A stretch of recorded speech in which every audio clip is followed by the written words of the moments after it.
Another Friday the 13th is sneaking up on the calendar, coming in for the kill which will be Jason X. Friday the 13th Part 6, Jason Lives, is like a new start because it reestablishes Jason Voorhees as the main focus. It opens with a full moon and a foggy forest. It's refreshing to see one of these films begin with atmosphere and mood rather than modern exploitation. Thunderstorms and cemeteries never get old. We can thank the director, Tom McLaughlin, for turning to classic horror films for inspiration. In the Blu-ray extras, he said he wanted this to be the type of movie that you can watch in black and white. So if you turn the color off on your TV, it would look like it was meant to be that way. After all, the opening scene is very reminiscent of the opening of Frankenstein Meets the Wolfman, where two grave robbers open the tomb of the Wolfman and accidentally bring him back to life. Tommy Jarvis, the character from parts 4 and 5, along with a friend, go to the grave of Jason Voorhees. For what purpose? Well, Tommy just needs to make sure that he's really dead. He looks pretty damn dead. What a disgusting looking corpse. Props to the props department. But Tommy isn't satisfied, so he grabs a metal rod from a nearby gate and stabs the fuck out of Jason like old times. Oh shit. It's also convenient that Tommy brought along Jason's old hockey mask, which he's kept safe ever since. Yeah, fuck you, Jason. It even still has the same axe mark from Part 3, probably the most impressive respect to continuity that any of these films have ever managed. Then a lightning bolt strikes the rod, sending electricity into Jason's body, charging him up like a battery that's been dead, and that's all it takes to bring him back. The lightning bolt resurrection is almost a cliché that goes back to Ghost of Frankenstein. Most people say this is the first movie where Jason is a zombie, even though I've always thought of him as a zombie ever since he drowned in the lake.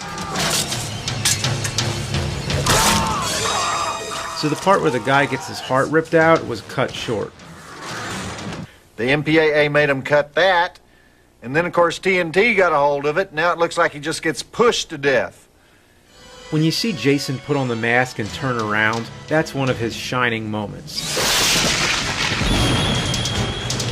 It's just like the first time when you see the Frankenstein monster. And then, what? A James Bond spoof in a Friday the 13th film? This whole pre-credit scene, which made number 13 on my top 13 moments, is just like a Bond film. It gets the movie started and you cheer for Jason Voorhees the same way you would with James Bond. The rest of the movie is downhill. If you've seen the beginning, I would just leave it at that. There's nothing too special about the rest, but it does exactly what it advertised. It doesn't try to be anything more than what it is. Because I've seen enough horror movies to know any weirdo wearing a mask is never friendly. There's more references to classic horror films like The Name of the Grocery Store, Karloff's. The best part of the movie is Jason, without a doubt. For some reason, he just keeps getting cooler with every installment. This time he's been fully elevated to a supernatural killer, a movie monster, doing kills that are impossible for a human being to do. One of my favorite parts is when he kills the driver of an RV, which causes a spectacular crash. It's moments like these that make Jason into some kind of action anti-hero. Other minor highlights, there's the cemetery caretaker, who is a great-looking character, though his role is very brief. In the original ending, according to the storyboards, it's explained that he's paid to look after Mrs. Voorhees' grave by Mr. Voorhees. That's right, Jason's dad.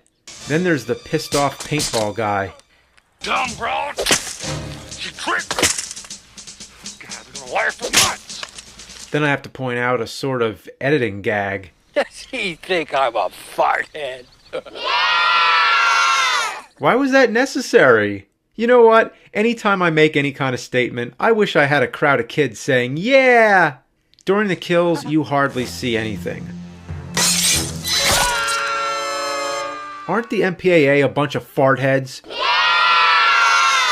You know, that rug, my family had that same rug back in the 80s. Must have been a common rug.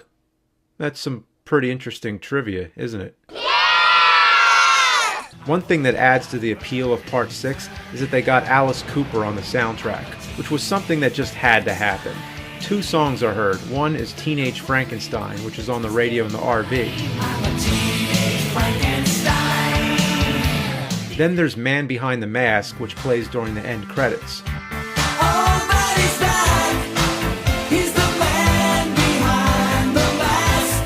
Just classic. Overall, Part 6 is a fun movie, as long as you don't expect much from it. Some folks have a strange idea of entertainment. It's very self-aware with humor spread throughout. It can be considered fresh because how it invigorates Jason, making him more badass than before, and it has a bigger budget, about $3 million, and more polished look than the previous installments. But it can also be considered stale because it's very formula-based, it doesn't do anything new or interesting with the story, and maybe that's because it's Part 6 and there wasn't a whole lot left to do. The big missed opportunity was the character of Tommy. You gotta listen to me. Jason's coming here. He's after me. Notice how I haven't talked about him much, because he's so forgettable. He never does anything interesting, he's just kind of there. This is a character who's supposed to be disturbed, having a traumatic past with Jason. He's the closest we come to a Laurie Strode equivalent, but it never really amounts to anything. I think it also has something to do with Tommy being played by a different actor in each movie, so you never get time to get used to one person. This is the last of the Tommy trilogy. Corey Feldman has expressed some interest in returning as Tommy in a future sequel, giving it sort of an H2O treatment, just picking up from Part 4 and ignoring everything in between. I wouldn't mind that, wouldn't you? Yeah!